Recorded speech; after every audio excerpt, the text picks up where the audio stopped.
Okay, so this week we're looking at the legislative branch. So, in our Constitution, as you saw in the previous video, that is Article 1 of Congress. Let's take a look at some specific details. So, in terms of a session in Congress, a session is a 2-year time frame. So, it is the length of time between elections in Congress, and it's 2 years. So, you're looking at the election of House of Representatives. Each congressional term consists of 2 sessions, so one in the first year and one in the second year. We are currently in the 116th Congress, which began January 3rd, 2019. So this January 2020 started the second of this particular session. And then, of course, in the elections, in 2021, we will have the 117th Congress, which will begin and convene in 2021 on January 3rd. Let's take a look at the word Congress, just in terms of what Congress means. So Congress consists of 2 houses, the House of Representatives and the Senate. And remember, they act on a check to each other. They balance each other. Congress has its roots in British and colonial history. Obviously in British history, you're looking at the House of Parliament, the lower House of Lords, and the lower house, or the House of Commons. And then in colonial history, we also had parliamentary houses. So we have kind of drawn that same tradition. We are a bicameral legislature. So you remember what that means, bicameral meaning two. It is a reflection of federalism. So we have federalism in division between state and federal government. You are seeing lots of that today with the coronavirus and funding and federal funding and what governors are doing. So there is a tremendous amount of federalism examples that are going on today. But there's also the bicameral legislature, which is this idea that we have Senate and we have a House of Representatives, meaning we have 2 houses within our Congress. It was part of that Connecticut Compromise that we talked about way back in Unit 1 with the Connecticut Compromise during the drafting of the Constitution in 1878. All right, I'm going to skip this video, but it is a video on the inside story of U.S. elections and holding a majority and why should Congress matter. It is about 25 minutes, and I do have a link, and you can go in and watch it. If you do, send me a little one-pager on it, and I'll give you some extra credit to help beef up some of those points. I think it's important, but given the circumstances and some people's internet being shaky, I just don't want to force everyone to have to watch it. Plus, it's 25 minutes long. So moving on, let's talk a little bit about the House of Representatives. So the first of the 2 houses, the House of Representatives, they do have no term limit, so they can run for re-election as many times as their little heart desires. As long as they get re-elected, want to spend the money, they can run over and over and over again. We saw that Bernie Sanders has run for many, many, many years for Vermont and been in Senate. Senate has the same conditions. And in the House of Representatives, we have some very senior members that have been around a long time. The qualifications, according to the Constitution, you have to be 25 years old, a citizen of the U.S., 7 years as a citizen of the U.S., and reside in a represented state. Because obviously, House of Representatives, they represent the state, the people, the interests of the people of the state. They are considered a little more close to the people, whereas the Senate is looking at the whole entire state.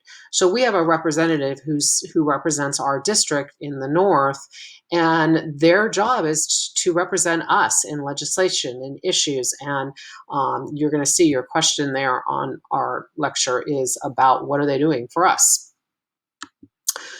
So House of Representatives as a whole, there are 435 House of Representatives. Remember that your electoral college count comes from that count as well. But we have 435 House of Representatives.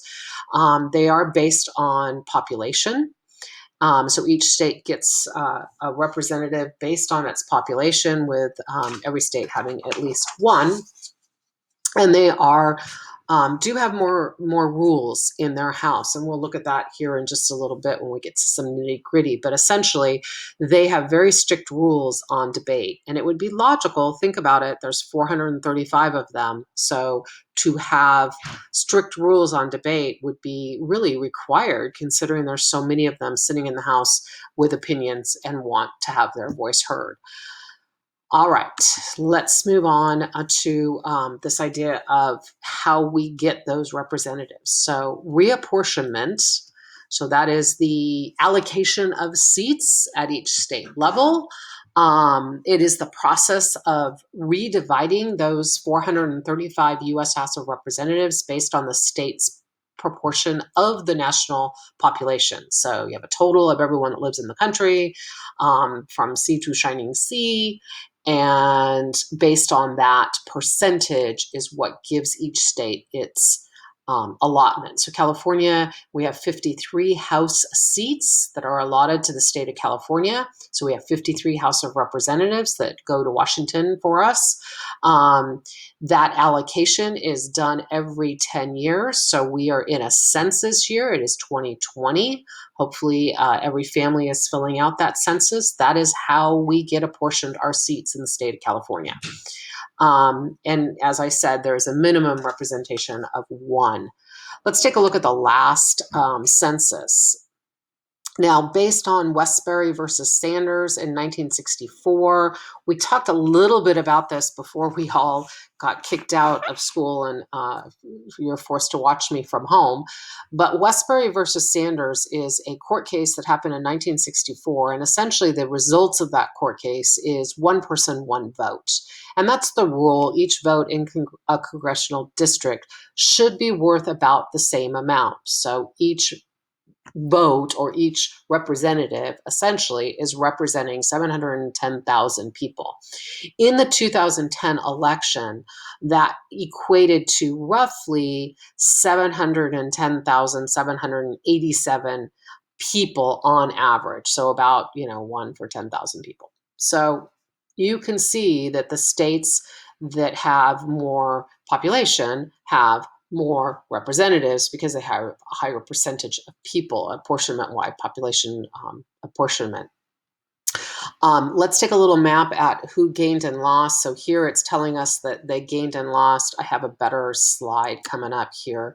So if you look at this apportionment in the 2010 election, Texas lost 4, Texas gained 4, Florida gained 2, and you can see some of these states up here where there was tremendous job loss, people left those states, they lost representation, and other states gained. As you can see, the greens, dark and light, are a gain of 1, 2, and 4. Yellow is a loss of 1, and this mustard color was a loss of 2. So essentially there were 12 House seats that were reapportioned in the 2010 election.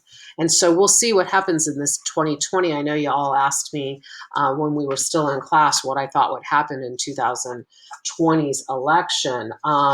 Very hard to say whether or not it will stay more equal, who will lose and gain.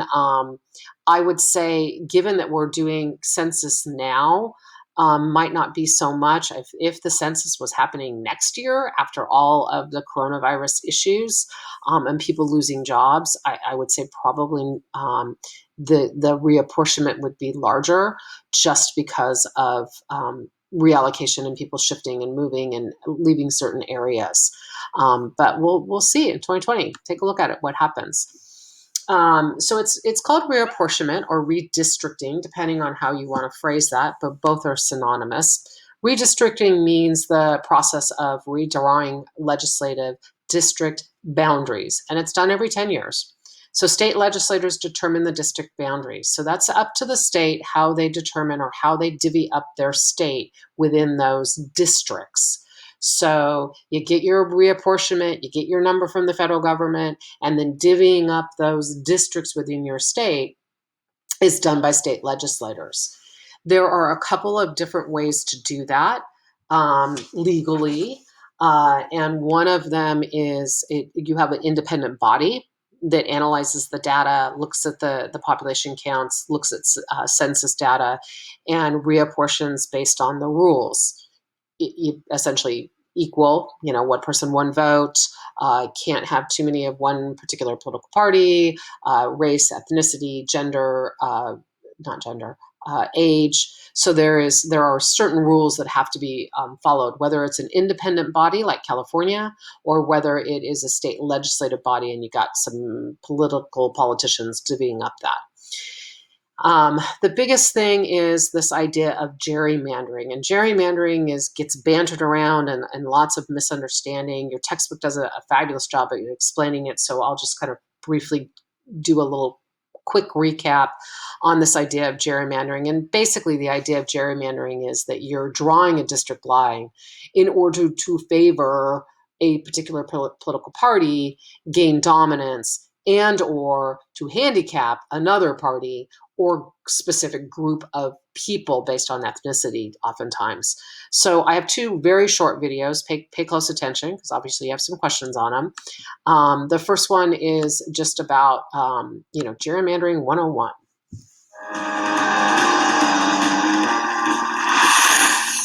Political power in Congress is based around population.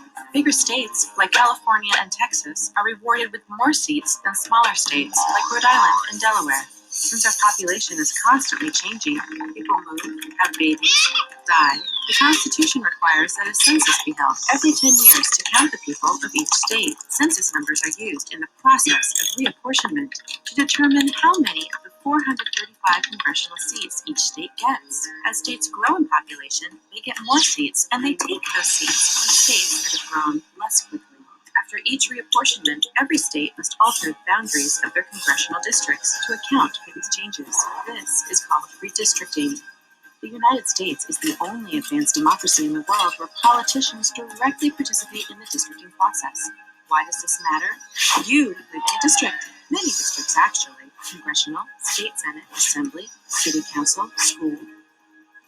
Everyone in America lives in districts. All districts are bounded by lines. The way district lines are drawn can determine who represents you for decades at a time.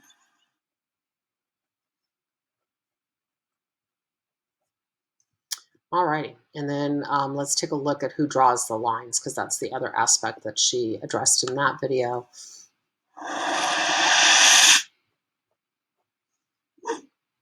Have you ever looked at a map of congressional districts and wondered why it looks like somebody spilled colored ink all over the United States?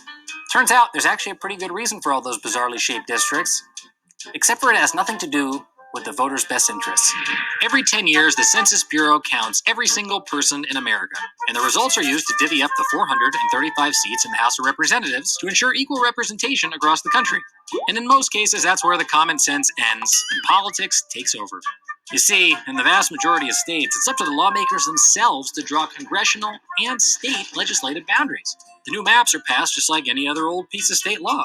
And since the politicians themselves are wielding the pen, the party in power in each state capital draws up a new map that either protects incumbents or makes a blatant power play to push the other guys out. The lines usually have nothing to do with voters' best interests. And while courts have set out rules to combat gerrymandering or the blatant manipulation of district lines to benefit one party, the political pros can still come up with some pretty crafty ways to skirt around the rules and help their side. The two most basic ways to game the system are called packing and cracking. Packing refers to shoving as many people from one voting group into the same district in order to reduce their political voting power. Cracking refers to dividing minority groups into several districts so they have a tiny chance of influencing the election. Sounds pretty darn undemocratic, right? So what's the solution?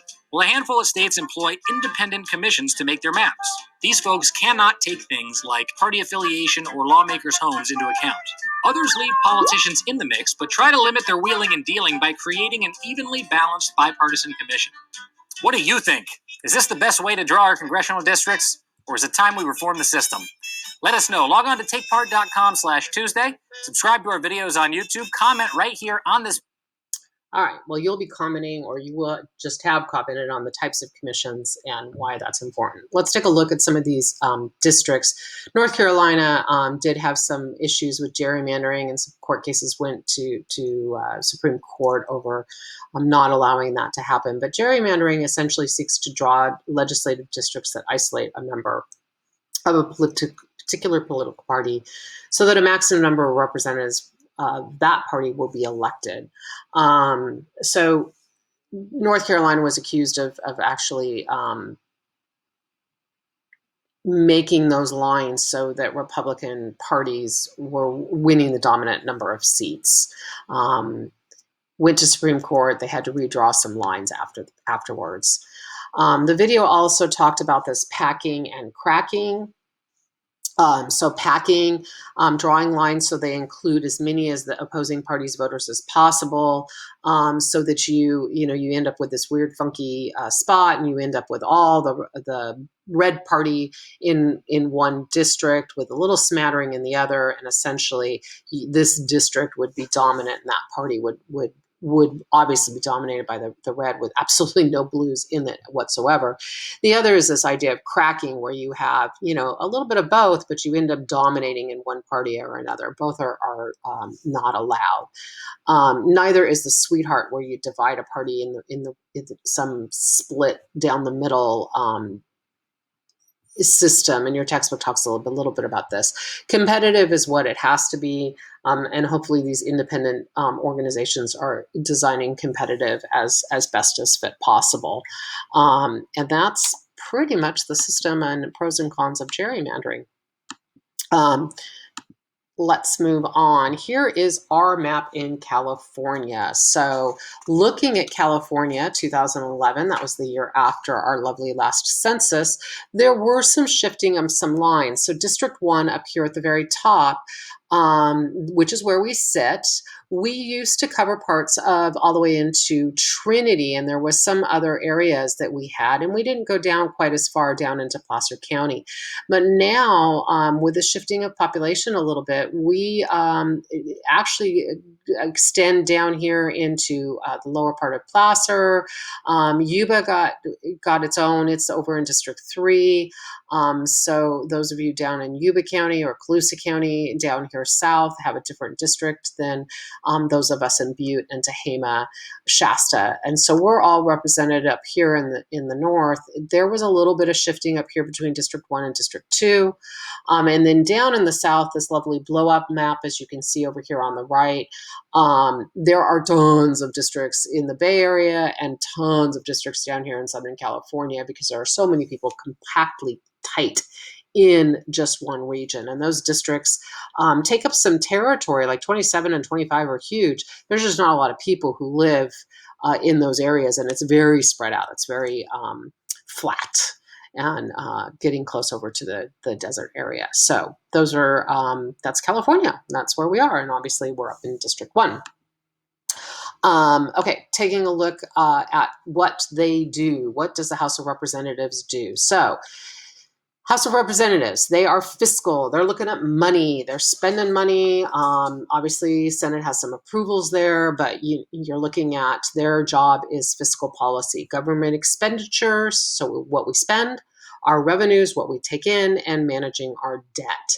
So House of Representatives does all of those lovely things. Now, remember, all of Congress does write bills. So both sides can introduce a bill.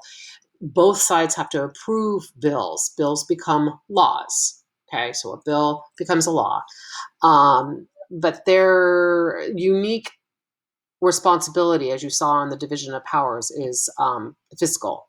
They also have some special powers. All money, so the appropriation, so when a bill is passed and money is attached to that bill, how we enforce the bill, how we legislate that bill, who's responsible for enforcing that bill, and the funding that pays to have that bill enforced and processed, that all is put into House of Representatives. They're the apportionment. They do the apportionment part of that bill.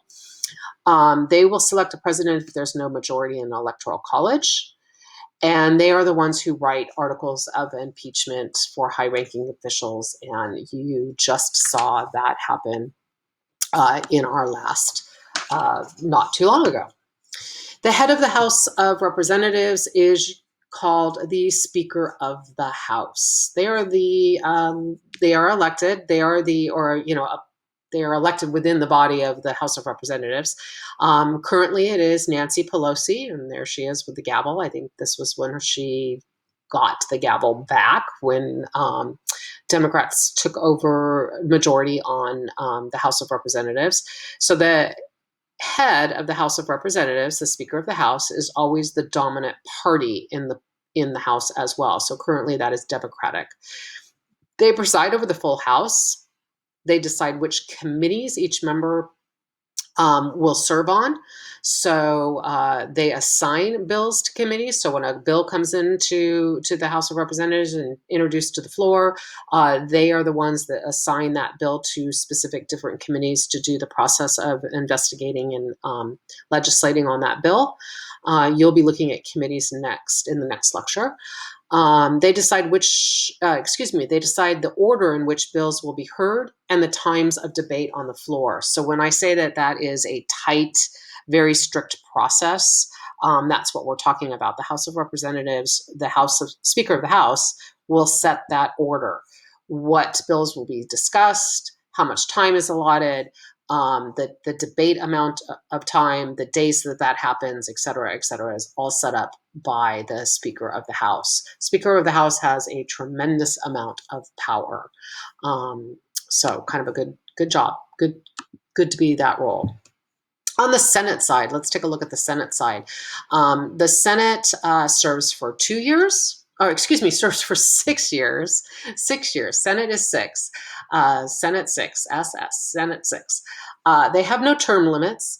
So just like the House of Representatives, there are no term limits at this point on the House of Representatives and or on Senate, as there are on the president. Their qualification is 30 years old, so they do need to be a little bit older. In the history of our country, Senate is generally seen as a little more of a respected position, a little more of the educated role. They do represent the entire state, so they do need to be a citizen, reside within the state they represent. They have to be 9 years a citizen of the U.S., and that Senate, their job is the whole entire state. So their focus for our 2 senators is looking at what is in the best interest in the entire state of California, not necessarily the people. So generally speaking, Senate is a state kind of connection, and House of Representatives are technically supposed to be closer to the people. I have a couple of videos here. This one's on Senate, and it's, again, very short, so we'll just sort of gander through this real quickly. And now, another fact of Congress.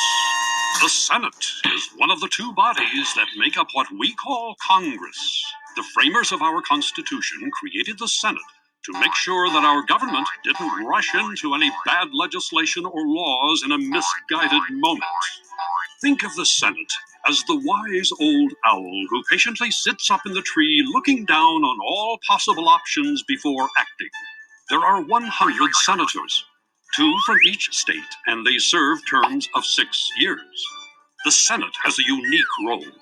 It is the congressional body that must approve treaties with other countries, and also must approve or reject important presidential nominees, such as new Supreme Court justices.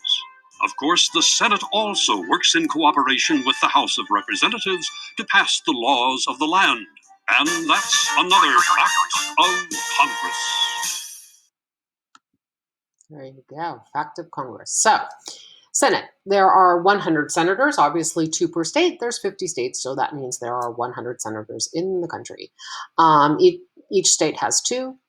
One of their interesting debate issues, so one of the, where I said the House of Representatives have more structure to their debate time, the Senate has very loose structure to their Senate processing. They are the body that is allowed to filibuster. And a filibuster is an unlimited debate. Doesn't have to be on topic. They can talk about anything they want. Obviously, in the olden days, one of the most famous filibusters was the person who got up with the phone book and just started reading the phone book. The reason for a filibuster is to delay a vote on a bill. So if you can delay it to the end of the session, so the end of that 2-year period, it will be put off, the bill will die, will not be signed, and the whole process has to start over in the next session of Congress. So that would be one of the reasons you really want to filibuster. The other reason to filibuster would be to delay legislation until you could garnish enough votes to have the bill pass in your favor. A filibuster is closed when cloture is invoked, and cloture is a majority of the Senate has to vote on cloture. President of the Senate is the U.S. Vice President. So Vice President resides over the Senate. However, he does not really reside over the Senate. So the day-to-day operations, the day-to-day person who heads up the Senate is the the President pro tempore. And I am so sorry. I thought I put the President pro tempore up there. You could write this down. The Senate President pro tempore is oh, goodness gracious. Who is it now? The speaker from Iowa, Greeley, Greely. So Senator Greeley is the current President pro tempore. And now, another fact of Congress. Does it seem like lawmakers talk and talk for hours on end? In order to prevent a vote on a bill, senators will talk through the night. This is called a filibuster. A filibuster allows a senator to take control of the Senate floor by talking at great length. Senate rules say that a vote can only occur when debate ends. And if debate never ends, there is no vote. The idea is to slow down the legislative process, creating more time for a particular issue to be considered. A 3/5 Senate majority, or 60 votes, ends a filibuster. The record for the longest filibuster goes to South Carolina Senator Strom Thurmond, who held the Senate floor continuously for 24 hours and 18 minutes. That's a lot of chatter, and that's another fact of Congress. All right. So Senate through Congress and through that division of powers, as we saw when we studied the Constitution, their emphasis and one of their big emphasis is foreign policy. So when you study committees later on, you'll be looking at that Senate is foreign policy. That is one of their big special powers. So some of the things involved with that is obviously approving all treaties. They approve all appointments like ambassadors, ambassadorships. Senate approves, obviously, judicial and appointments by the president. They choose the vice president in the event of an electoral college tie. And lastly, they serve for the trial of impeachment, as you just witnessed in your lifetime, the impeachment and the trial. Alrighty, so moving along. Leadership impact of Congress, key congressional leadership. There is key congressional leadership. I'm not going to go too much into this. We'll do the little fast fact real quick, but you'll be looking at committees and actually looking at that leadership and how it's divided. And now, another fact of Congress. Imagine a group of kids on the playground trying to decide what games to play without any leadership. Add leaders to the group, and decisions are made and things can get done. Congress is no different. It's a large group that needs leadership to get things done. The House of Representatives elects the Speaker of the House, whose job it is to set which bills will be voted on and to maintain order in the House. Both the House and the Senate have what are called the majority and minority leaders. They're chosen by each political party to lead their efforts in each chamber. Perhaps the best title of all goes to the majority and minority whips. Yes, whips. Their job is to make sure that the members of their party line up correctly when voting on critical issues. You don't want to get out of line. And that's another fact of Congress. All right. So both houses have a whip. They also have a leadership that has a sense of hierarchy, but also both houses keep a congressional record. It's called a congressional record, and essentially it's a journal. Some of you have not done your civic participation, and one of the options will be to look at a Congress session being held. But there is a record of that as well. Must hold sessions at the same time beginning January 3rd of every year. So when they're in session, both houses have to be in session at the same time. They must have a quorum in order to do business. So essentially, a quorum means that you have to have enough people present in order to vote on an issue to have it pass or have it consent on. So a quorum is basically a majority or a simple majority. Alrighty. Congress.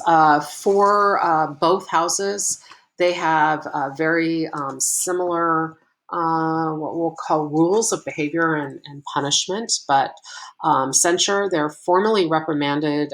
It's put into a written record if they do something wrong or they behave unbecoming a congressperson. Supposedly.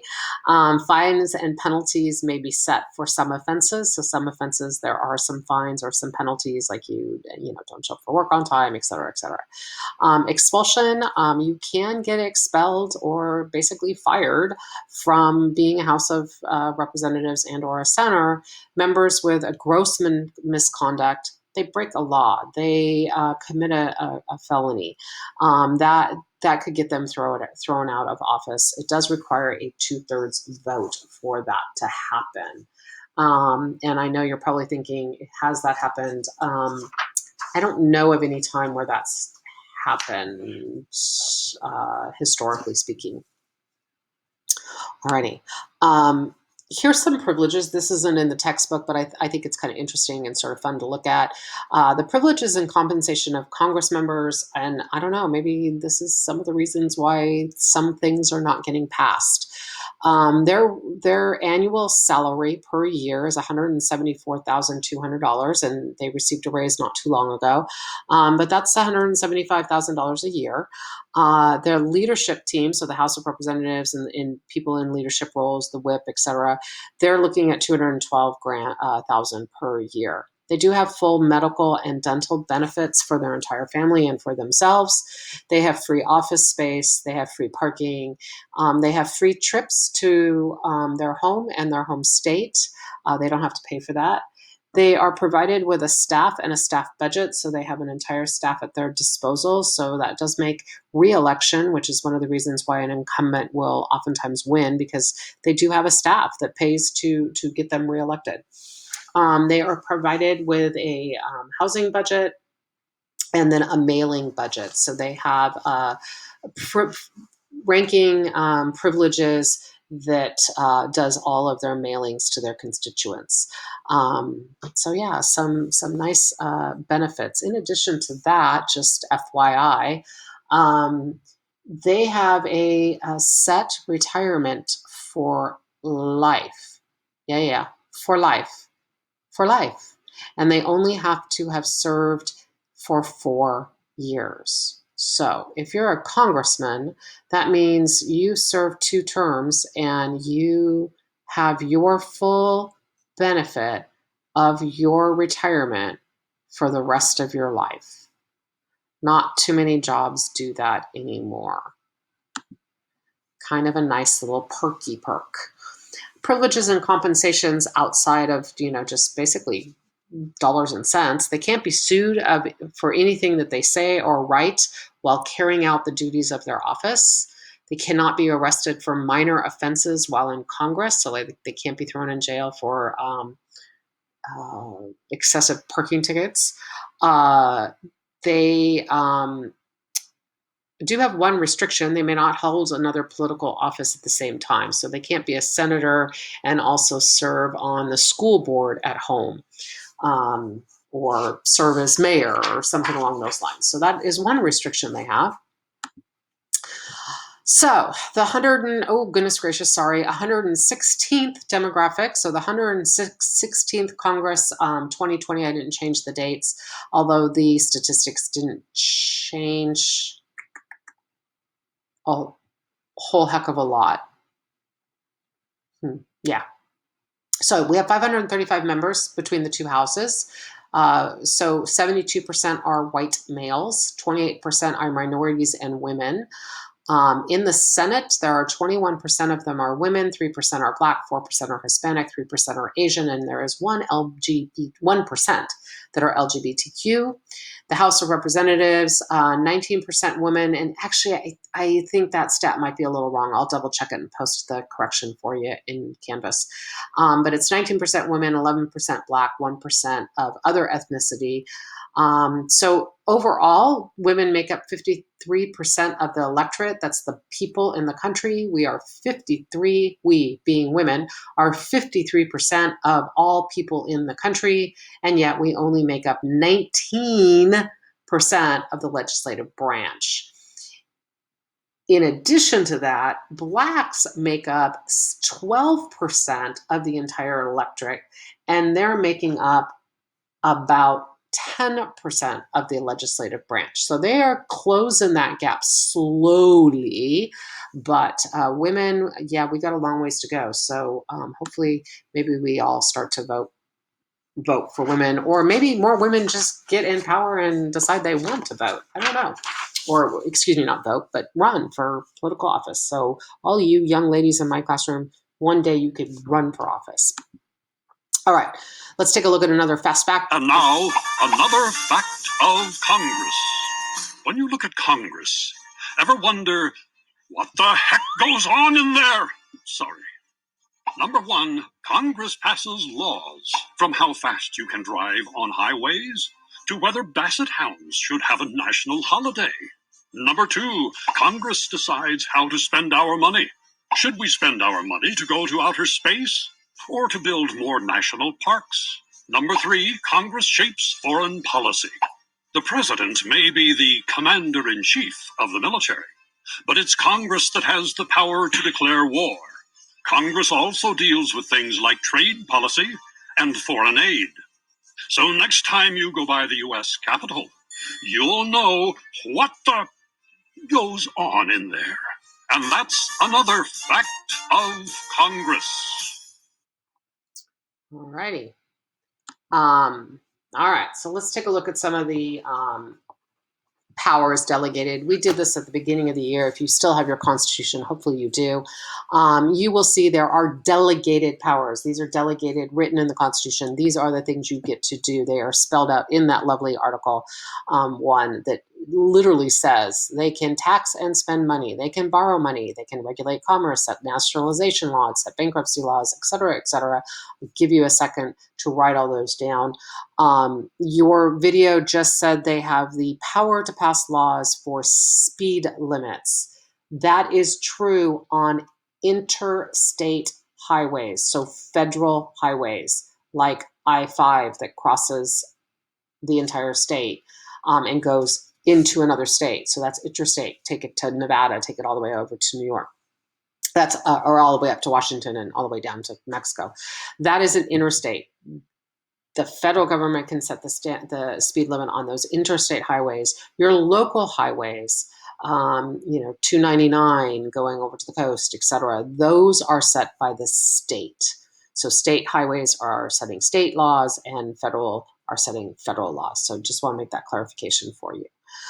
All righty. Elastic clause. Remember, we still have that lovely elastic clause or the implied powers in the Constitution, which we talked about during our Constitution unit. The first is the necessary and proper clause, gives Congress the power to make laws necessary and proper to carry out its delegated duties. So anything that is a delegated power, that Congress has the power to institute the laws that support whatever they need to do, collect taxes. Here's the federal tax code. That is necessary and proper to carry out their duty.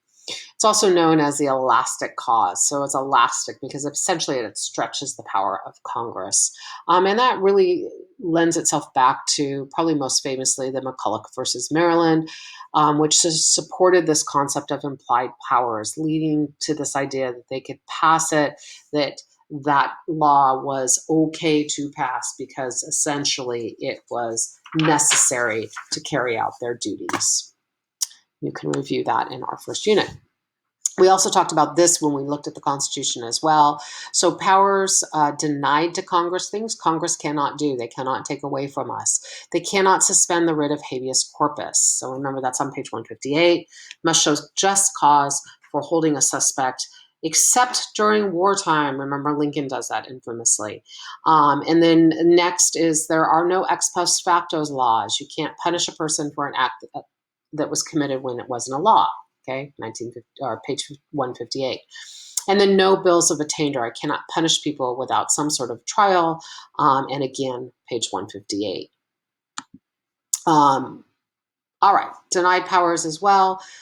We cannot tax on export. So I can't tax on something that we are exporting out of the country. We cannot grant any titles of nobility. So as much as I would like to be called the queen, I cannot be granted that noble title.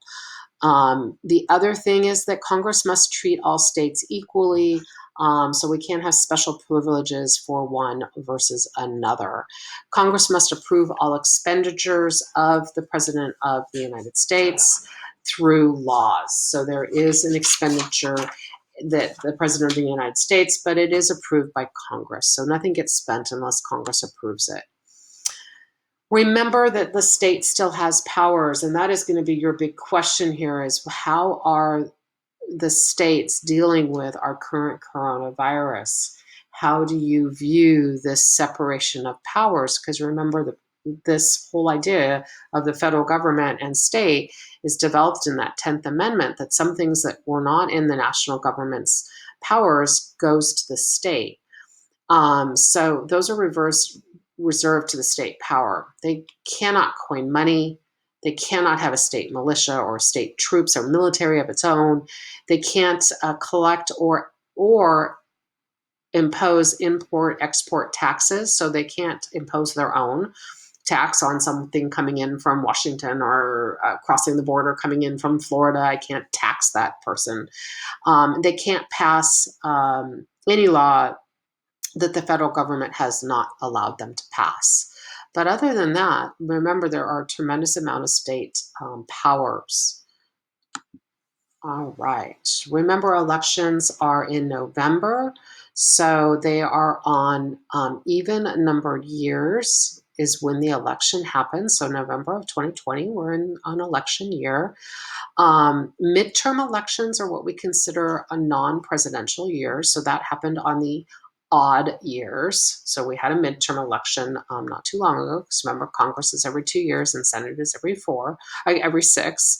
All of the House of Representatives and 1/3 of the Senate are up for re-election every 2 years. So every 2 years, the House, because remember, they only serve a 2-year term, but 1/3 of the Senate also gets mixed into that. So every 2 years, about 1/3 of Senate is up for re-election, as long as their term is up, right? Because they serve a 6-year term. So paying attention to when those terms and when elections happen is kind of important. All right, and then that is the end of our